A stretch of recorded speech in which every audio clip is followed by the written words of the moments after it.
Oke, assalamualaikum warahmatullahi wabarakatuh. Sabda Budaya, pokoknya ngene. Ketemu lagi di YouTube channel Sabda Budaya. Kali ini saya akan menuju ke pantai selatan Yogyakarta, di mana di sana ada tempat yang sangat luar biasa, teman-teman semua. Tempat yang mempunyai sebuah legenda yang sangat luar biasa, yaitu tempat di mana 7 bidadari sedang mandi, teman-teman. Kali ini saya tidak sendiri, nanti saya akan ditemani oleh Gilang Rakondang.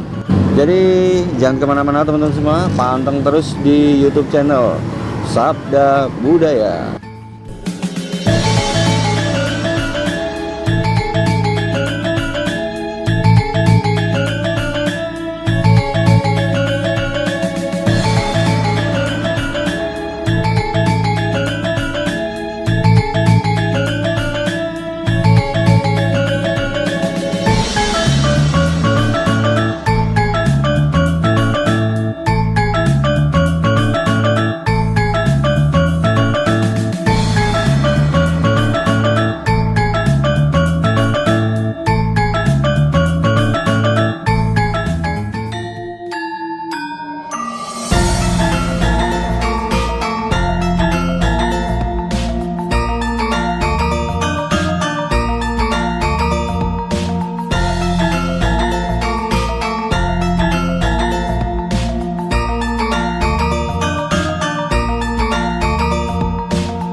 Oke, para konco, saat ini kita sudah di Sendang Wiji, langsung dengan narasumbernya yaitu Pak Tugiran selaku juru kunci. Assalamualaikum Pak Tugiran, mohon izin untuk mengekspos tempat ini. Jadi nanti teman-teman juga mendapatkan tambahan informasi langsung dari juru kuncinya, karena ada beberapa legenda Pak Tugiran yang diterima masyarakat dari informasi media maupun percakapan, bahwa ada beberapa part yang sering ditanyakan masyarakat sekitar. Salah satunya tempat itu Pak, ada bangunan kecil seperti pendopo. Itu fungsinya untuk apa Pak Tugiran? Itu bangunan kecil berupa pendopo itu fungsinya untuk ritual. Kita waktu ritual jangan sampai pas musim hujan terutama itu jangan sampai itu kehujanan, jadi kita ritual meditasi itu bisa kusut, tidak kehujanan. Jadi memang dibangun pendopo seperti itu difungsikan untuk menghalau air hujan pada musim penghujan itu Pak. Iya. Informasi yang saya dapatkan juga lokasi itu sebagai tempat sungkeman atau mohon izin, minta izin pada kasarannya leluhur, bahwa lokasi ini kita gunakan untuk menenangkan diri dan pikiran. Betul begitu Pak Tugiran? Iya, betul. Jadi bahasanya kalau datang ke sini itu pulau nuwun dulu gitu ya Pak Tugiran ya. Sepertinya tadi juga saya lihat rekan-rekan sekalian bahwa di samping pendopo ya, tempat sungkeman itu ada mata airnya. Apakah itu dulu memang mitos Pak? Mitosnya bahwa memang ada bidadari yang turun dari kayangan untuk mandi di situ. Apa benar seperti itu Pak Tugiran? Ya, konon kabarnya begitu. Kita sebagai generasi penerus cuma meneruskan sejarah dari nenek moyang atau peninggalan dari leluhur yang dulunya mungkin tahu persis tempat ini. Jadi kita hanya meneruskan dalam cerita dari leluhur. Cerita turun temurun ya, Bang. Sudah turun. Ya, dulu ada bidadari yang mandi di sini gitu ya Pak Bowo ya. Terlepas dari benar atau tidaknya, yang jelas karena memang tempat ini masih asri teman-teman. Nah, tidak selayaknya kita menghilangkan keasliannya dengan membangun sesuatu yang tidak layak di sini. Ya, jadi agar tetap terjaga keasliannya, maka lokasi ini dijaga oleh Pak Tugiran selaku juru kunci, agar rekan-rekan yang mungkin ingin merasakan nuansa yang benar-benar alam itu ada di sini, seperti itu. Nah, kalau Pak Tugiran sendiri, ini sejak kapan Pak mau izin untuk menjadi juru kunci di Sendang Wiji ini? Waktu Bapak sudah tidak bisa menjalankan atau sudah tidak mampu ya untuk rutinitas berjalan. juru kunci Pak. Terus saya sebagai orangnya meneruskan. Ada tahun berapa? Itu 2005. 2005, kurang lebih di tahun 2005 saat ayah anda Pak Tugiran itu tidak bisa menjalankan tugasnya sebagai juru kunci, maka tahta atau juru kunci ini diwariskan kepada anaknya. Ini ada spesifikasi khusus Pak, mungkin sinyal atau gambaran atau mandat gitu ya, entah dari siapa yang memberi mandat untuk menjaga tempat ini. Jadi ada sinyal-sinyal tertentu Pak untuk menjadi juru kunci. Itu pun belum tahu juga, soalnya kadang itu juru kunci itu nggak harus istilahnya turun temurun dan nggak harus anaknya. Jadi itu suatu suatu pulung kalau Pulung. Kalau Pak Tugiran sendiri awal mulanya untuk meyakinkan bahwa saya adalah juru kunci selanjutnya itu bagaimana Pak kisahnya? ya memang dari orang tua sudah ada sinyal kalau besok dia bisa meneruskan cuma kamu. Kalau dari Bapak sendiri mungkin ada firasat mungkin atau gambaran atau mimpi mungkin Pak yang memastikan bahwa saya mampu ini untuk menjadi juru kunci. Ya juga. Karena saya mendapatkan informasi Pak dari orang-orang yang sering datang ke sini bahwa Pak Tugiran pernah melihat atau bermimpi menyaksikan telapak kaki, betul Pak Tugiran? Kalau bermimpi itu enggak, cuma saya pernah waktu kecil itu pernah menyaksikan sendiri dan di lempengan tadi memang ada telapak kaki, tapi cuma separuh. Di atas batu tuh. Ya, Sebelah kiri atau sebelah kanan ya Pak? Satu kaki saja, sebelah kanan. Nah, itu. Lalu karena sudah lambat laun lama, jadi tertutup lumpur seperti itu Pak informasinya Pak ya. Iya. Nah, jadi memang teman-teman sekalian itu salah satu sinyal yang didapatkan oleh Pak Tugiran bahwa beliau sempat menyaksikan. Nah, sekaligus mungkin sebagai gambaran bahwa beliaulah ini yang selanjutnya menjadi juru kunci pada Sinah Meci ini. Lalu, nah kalau memang itu untuk ada mata air Pak ya di situ ya. Kalau dulu lumurnya itu merupakan tempat mandi bidadari, kenapa tidak mandi di situ Pak orang-orang Pak? Soalnya air Sendang Beji ini juga dimanfaatkan warga sekitar untuk air bersih, terutama air bersih. Sumber air bersih untuk masyarakat juga. Sumber mata airnya juga dialirkan ke pemukiman untuk digunakan sebagai kebutuhan air bersih sehari-hari. Nah, lalu untuk mandi sendiri memang di Sendang Beji ini ada lokasi sendiri Pak ya? Ya memang ada dibikinkan khusus untuk mandi. Dan dulu pun juga pembuangan sisa mandi orang itu buat mandiin ternak. Oh, karena irigasi juga berarti Pak ya, untuk sawah Pak ya. Ya.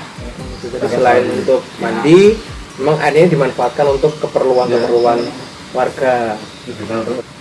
Nah, untuk tamu sendiri Pak, tamu yang datang ke sini itu dari kawasan Yogyakarta atau dari luar Jogja Pak?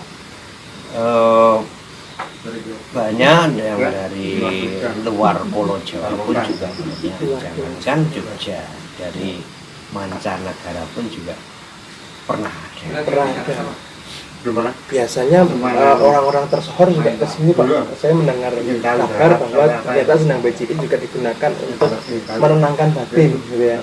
Menenangkan batin orang-orang tersohor yang mungkin tidak mau disebutkan namanya Pak ya. Ada. Tapi ya itu tadi inisial ini tidak mau disebutkan namanya karena memang nanti kita akan lihat gambaran alamnya teman-teman. Memang kalau teman-teman datang ke Sendang Beji ini, Sendang Beji ini memang lokasinya itu berada di puncak gunung, perbatasan Bantul dengan Wonosari Pak ya. Perbatasan Bantul dengan Wonosari, di mana lokasi itu diselimuti oleh pepohonan yang rimbun. Nah, jadi memang hawanya cukup sejuk. Nah, kalau kita bandingkan dengan udara perkotaan, tentu udara di kawasan Sendang Beji ini jauh sangat sejuk sekali seperti itu. Nanti mungkin lebih lengkapnya setelah ini kita eksplor langsung. Iya. Nah, oke, untuk teman-teman Sabda Budaya, setelah ini nanti kita akan datang ke lokasi-lokasi yang sudah ditentukan oleh Pak Juru. Sekaligus nanti kita akan berikan gambaran lokasinya untuk teman-teman sekalian. Jadi agar teman-teman tidak keblinger langsung ke sini, langsung menemui Pak Tugiran agar nanti prosesinya bisa ditunjukkan Pak Tugiran seperti itu. Oke teman-teman, ini kita akan langsung explore tempat-tempat yang ada di Sendang Beji ini. Stay terus di Sabda Budaya, pokoknya. Oke teman-teman semua, assalamualaikum warahmatullahi wabarakatuh. Salam budaya, salam kosan haji, pokoknya ini. Ketemu lagi di YouTube channel Sabda Budaya. Kali ini saya berada di salah satu tempat yang sangat luar biasa. Lokasinya ada di Pantai Selatan Yogyakarta, di atasnya tepatnya ya, yaitu namanya adalah Sendang Beji. Apa saja yang ada di Sendang Beji akan kita review sedikit tempat apa di sini. Dan saat ini saya tidak sendiri, saya ditemani oleh Mas Gilang Rakondang. Nah, Gilang Rakondang kali ini dia akan menjadi host di Sabda Budaya. Jadi tetap panteng terus di Sabda Budaya. Yang baru mampir, jangan lupa subscribe ya, jangan lupa di like, dan tetap stay tune di Sabda Budaya. Pokoknya ini. Jadi jangan menyelimuti sore hari ini dengan ketakutan. Jadi kita tetap harus enjoy karena kita akan mereview sedikit tentang tempat ini. Cari tahu kenapa sih banyak orang kesini, tujuannya apa, nanti akan langsung dipaparkan oleh Mas Bowo. Ya, pengetahuan Mas Bowo. Bagi teman-teman nanti yang mau komen langsung di bawahnya, biar nanti pengetahuan kita tambah banyak, tambah teman, tambah saudara, tambah semuanya. Oke ya. Oke, Mas Bowo. Sebetulnya ini tuh lokasi apa sih Mas untuk tempat ini sendiri?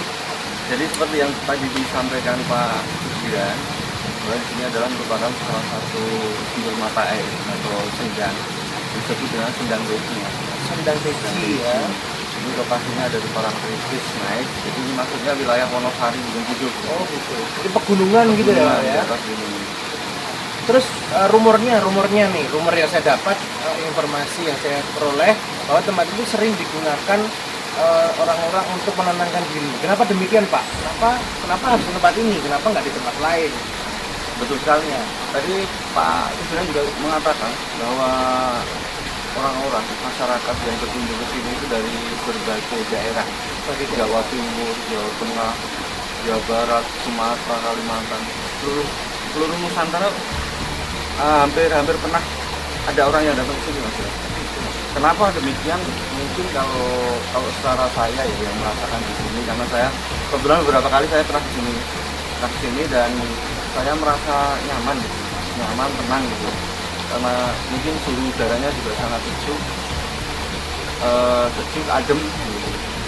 Jadi kalau teman-teman nanti melihat lokasi ini, saya akan gambarkan sedikit lokasinya, bahwa lokasi ini tuh terselimuti oleh banyak pepohonan teman-teman.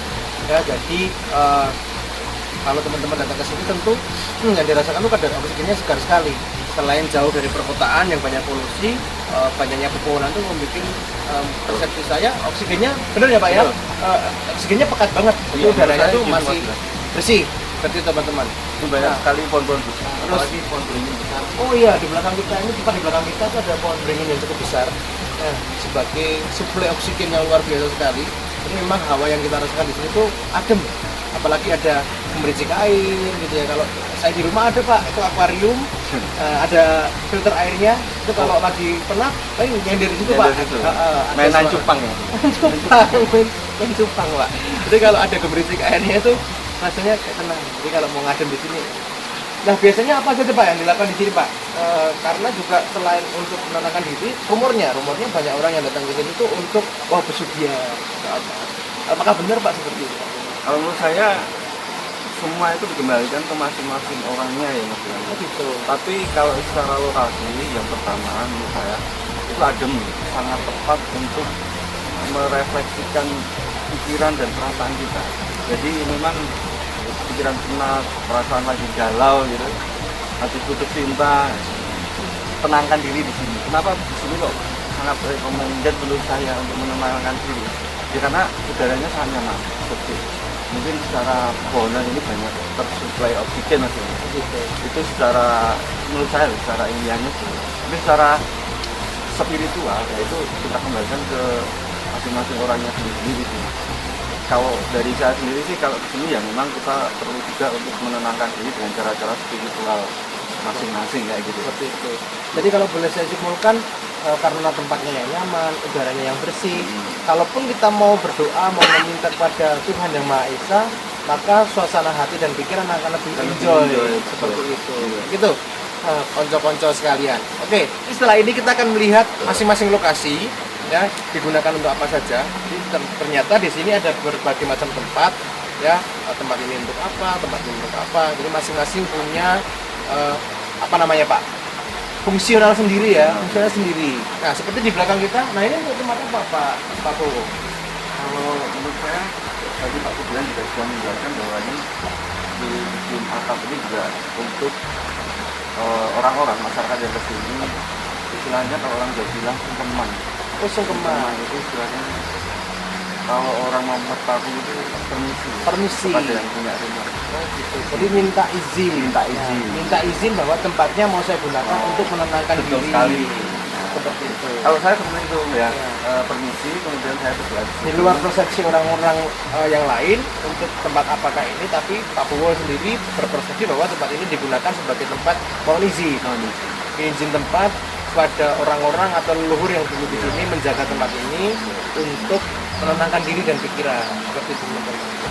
Oke, menurut orang-orang Pak Bowo bahwa lokasi ini juga dulu mitos atau legenda Pak ini Pak. Mitosnya ada 7 bidadari yang mandi di sini, cerita Jakarta Taruh yang dulu selendangnya hanyut. Teman-teman, saya pernah mendapatkan informasi bahwa Senang Beji ini merupakan tempat mandinya 7 bidadari yang salah satu selendangnya hanyut. Apakah benar Pak Bowo? Silakan versi Pak Bowo. Kalau secara pastinya saya juga bilang begitu memahami ya soal itu. Tapi menurut saya berdasarkan saya juga tanya ke Pak Juru juga waktu itu, dan tadi juga kita udah tanya ya soal pindah itu. Kalau saya sepakat sama Pak Juru bahwa itu merupakan sebuah legenda. Banyak juga masyarakat yang meyakini bahwa itu benar-benar adanya, bahwa dulu bidadari itu mandi di sini, salah satu bidadari selendangnya ada yang hanyut, ada yang mengatakan yang selendang merah yang hanyut, ada juga orang yang mengatakan yang selendang biru yang hanyut. Jadi banyak versi Mas Bram. Tapi sekali lagi dikembalikan kepada sebuah legenda. Aslinya kayak apa ya, walau alam ya, Tuhan Yang Maha Esa yang lebih tahu. Tentunya yang paling utama adalah bagaimana kita menjaga tempat ini dan bagaimana kita memanfaatkan tempat ini, gitu kan? Karena ini merupakan anugerah dari Allah Subhanahu Wa Taala. Sumber mata airnya sangat jernih. Jika banyak atau beberapa orang itu meyakini sumber mata airnya ini bisa untuk mengobati, bisa nambah kita ganteng atau cantik, yang belum jodoh segera dapat jodoh. Nah itu semuanya kita kembalikan ke Tuhan Yang Maha Esa. Karena tanpa ridho Allah Subhanahu Wa Taala, tempat ini bukan menjadi tempat yang istimewa. Kembali lagi ke sugesti masing-masing ya. Kembali ke sugesti masing-masing. Oke, setelah ini kita akan geser ke lokasi lain, masih dalam satu lokasi Senang Beji. Nanti kita akan melihat ada tempat mana saja yang bisa kita gunakan untuk menenangkan diri ya, bagi teman-teman yang mau datang ke sini untuk melihat dan merasakan suasananya yang tenang. Nah, nanti langsung komen ya, lihat di komen, lihat di deskripsi ya, silakan cantumkan lokasinya. Oke. Nah, oke teman-teman, seperti yang disampaikan Pak Bowo tadi bahwa pendopo di belakang kita ini merupakan pendopo untuk leluhur atau apa bahasanya apa Pak tadi Pak? Sungkeman ya, untuk sungkeman, untuk Atau bermeditasi juga bisa. Ya kita akan lihat di dalamnya ada apa saja. Sepertinya tadi ada yang barusan meditasi karena ada beberapa sesaji yang tidak terpasang. Sebetulnya untuk teman-teman yang mau datang ke sini sekedar untuk menenangkan diri, tidak perlu menggunakan sesaji. Nah, cukup datang duduk. Sesaji ini mungkin ada versi yang mau dijelaskan mengenai sesaji Pak Bowo. semua kembali ke niat masing-masing, karena masing-masing orang punya pemahaman sendiri-sendiri. Ada yang memang beliau akan sangat mantap berdoanya di sini ketika membawa banyak sekali ibu rampe. Ada juga yang di sini nggak bawa apa-apa karena memang nggak punya apa-apa kayak saya misalnya gitu ya. Gitu ya, tetap kita yakin kepada Tuhan Yang Maha Esa, dan yang penting adalah karena semua tempat dimanapun itu pasti terdapat energi alam atas kuasa Tuhan Yang Maha Esa. maka di situ juga pasti dari dimensi lain pun juga ada makhluk-makhluk lain kayak gitu istilahnya. Sudah pastinya kita harus minta izin kayak gitu ya, minta izin, mohon izin untuk menggunakan tempat tersebut. Kayak ini temannya ini adalah tempat tempat untuk meditasi, cuman biasanya di hari-hari seperti ini banyak orang. Jadi menghadap ke sana Pak ya? Menghadap ke sana. Cuman Pak Tugiran bahwa beliau mengatakan ada bekas tapak kaki di batu. Itu lokasinya ada di sini. Oh gitu. Ada di sini. Nah, di seputar situ. Nah, di seputar situ Mas Gilang. Oh gitu. Seputar situ. Jadi ada cerita yang menarik di sini yang tadi juga diceritakan Pak Tugiran bahwa di sini ada sebuah bekas injakan telapak kaki. Hanya dia di atas batu, tapi setelah berapa lama dia terkubur oleh lumpur. Itu yang pertama itu Mas Gilang. Kemudian yang kedua, kenapa Pak Tugiran bisa melihat? Nah, itu ternyata yang ditunjukkan itu tidak semua orang bisa melihat Mas. Itu salah satu tanda bahwa ketika Pak Tugiran sudah melihat bekas telapak kaki itu, maka dia istilahnya diberi tugas untuk menjaga tempat ini hingga nanti turun-temurunnya Pak Tugiran. Nanti seperti diceritakan Pak Tugiran. Ya, sebagai simbol amanat untuk menjaga tempat ini Pak Bowo ya. Simbol amanat betul. Jadi memang kalau lokasi ini memang digunakan sebagai tempat sungkeman. Sebelum nanti kita menenangkan diri di sini, kita minta izin dulu. Nah, intinya kita kalau bertamu harus permisi dulu sebelum nanti kita nyantai dan rileks di ruang tamunya si pemilik rumah. Adapun kalau kita mau bawa oleh-oleh seperti ini, nah kita mau bawa oleh-oleh boleh, datang bertamu pun juga tidak apa-apa karena masing-masing orang caranya untuk bertamu berbeda-beda. Seperti itu yang dipaparkan oleh Pak Tugiran dan Mas Bowo. Kita akan geser lagi ke lokasi lain, masih dalam satu kompleks Sendang Beci. Nanti kita akan lihat ada ruang tamunya, nanti ada untuk meditasi di tempat lain. Kita akan lihat, jadi tetap di channelnya Sabda Budaya. Pokoknya ini. Oke, ada satu lagi lokasi yang sering digunakan untuk ritual. Nah, kita menyebutnya ritual karena prosesi punya makna sendiri. Nah, ini adalah salah satu lokasi yang sering digunakan untuk membersihkan diri, ya, atau lazim disebut kamar mandi. Ya. Jadi ini lokasi untuk apa, Pak Bowo? Memang kalau untuk mandi, untuk suci gitu Mas, itu bukan di sana tadi lokasinya, tapi itu dialirkan ke salah satu tempat kamar mandi khusus sendiri. Kalau mandi memang harus di tempat tersebut, seperti itu. Terus setelah itu air dari sumbernya itu juga dialirkan ke seluruh warga, ke sawah-sawah kayak gitu Mas. Jadi kalau mandi tidak boleh di kamar sendiri, harus di tempat mandinya sendiri. Jadi ada sukma sendiri, ada lokasi untuk membersihkan diri sendiri, jadi agar tidak tercampur. Prosesnya gimana Pak? Sungkeman dulu atau mandi dulu? Kalau yang bagus mandi dulu Pak. Mandi dulu, membersihkan diri dulu, baru nanti kula nuwun untuk pinjam tempatnya untuk menenangkan diri.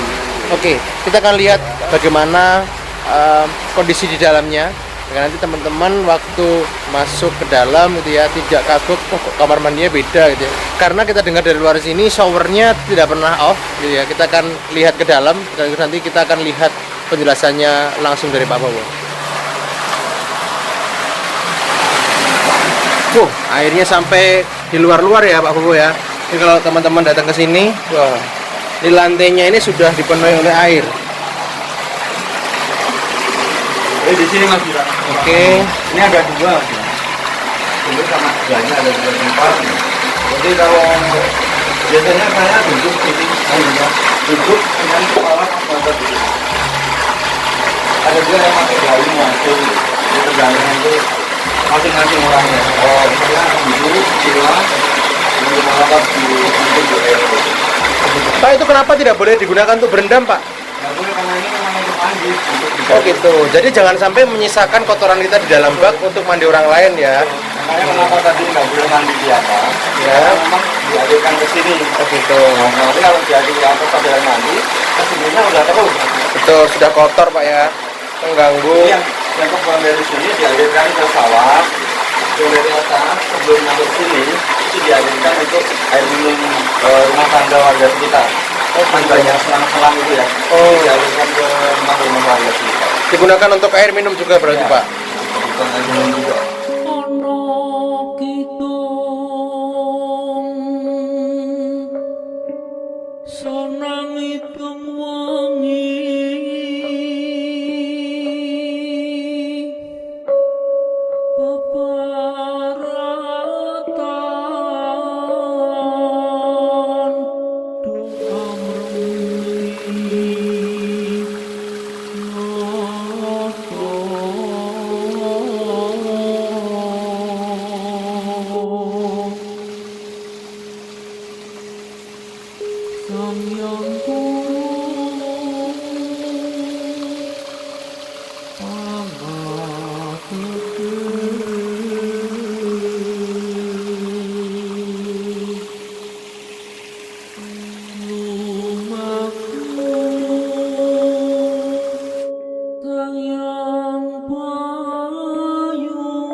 Ngadeg pangawat tejo kang ngitung iku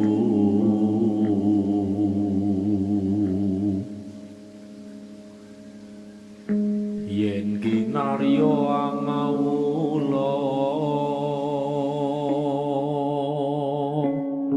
yang lelungan Gusti gedeng dadi asih